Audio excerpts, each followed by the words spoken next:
ہر کوئی دنیا سے جاتے ہوئے اولاد یاد کرتا ہے. میرے باپ اچانک اللہ نے موت دی, ہارٹ اٹیک ہوا, ٹھیک ٹھاک تھے, اچانک. تو ایک میری بہن لاہور تھی, ایک فیصل آباد. تو میرے باپ آخر وقت تک کہتے رہے میری بیٹیاں تو بلا دو, اور میری دھیاں تو لے آؤ, میری دھیاں تو ملا دو, میری بچیاں تو ملا دو. اور یہ کہتے کہتے دنیا سے چلے گئے. ہر آدمی موت کے وقت یہی کچھ کرتا ہے. میرے نبی دنیا سے جا رہے ہیں, دنیا سے جانے کا وقت آیا. 12 ربیع الاول ہے, پیر کا دن ہے, 7 جون ہے, 11 ہجری 633 عیسوی.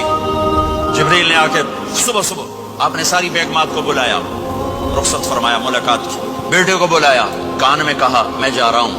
وہ رونے لگی, رو نہیں, سب سے پہلے تیری میری ملاقات ہو گئی. 6 ماہ بعد بیٹی بھی پہنچ گئی باپ کے پاس. پھر داماد کو بلایا, ان کو ان کا سر اپنی گود میں رکھا, کمر پہ ہاتھ پھیرا, دعا دی, رخصت فرمایا.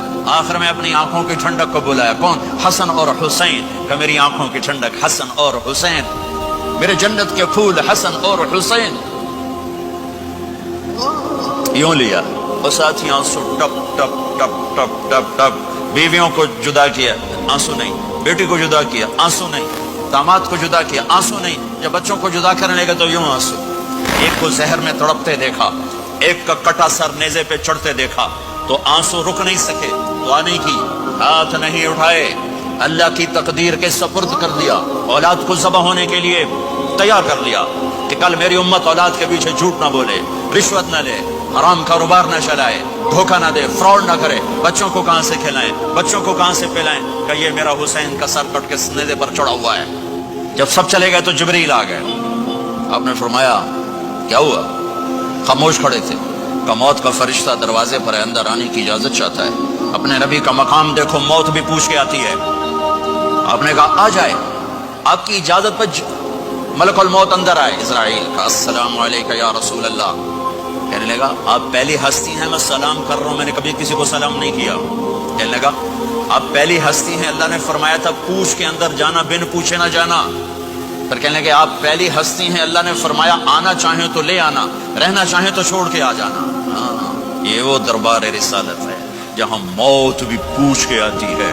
آپ نے فرمایا میں اجازت دے دوں, میری جان نکالو گے؟ کہ جی نکالوں گا. آپ نے یوں جبریل کو دیکھا, کیا کہتے ہو, جاؤں یا رہ جاؤں؟ جبریل نے کہا اللہ آپ کی ملاقات کے شوق میں ہیں, فیصلہ آپ کریں گے. ہاں یہ بات سنانا چاہتا تھا اگلی. آپ نے کہا اچھا جاؤ, پہلے اللہ سے پوچھ کے آؤ میرے بعد میری امت کے ساتھ کیا کریں گے, میرے بچوں کیسے ہیں. یہ ساری مائیں, میرے بچے میرے بچے میرے بچے میرے بچے.